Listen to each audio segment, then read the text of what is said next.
मुसलमानों, तुम्हारी औरतों में जो बदकारी का इर्तिकाब कर बैठी, उन पर अपने लोगों में से 4 शख्सों की शहादत लो।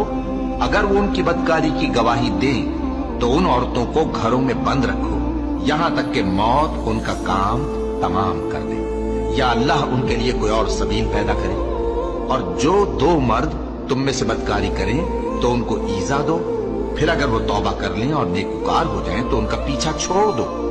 बेशक अल्लाह तौबा कबूल करने वाला है, मेहरबान है।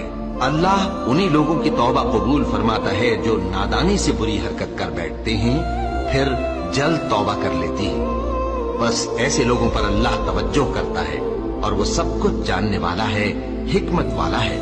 और ऐसे लोगों की तौबा कबूल नहीं होती जो सारी उम्र बुरे काम करते रहें, यहाँ तक कि जब उनमें से किसी की मौत आ मौजूद हो तो उस वक्त कहने लगे कि अब मैं तौबा करता हूँ।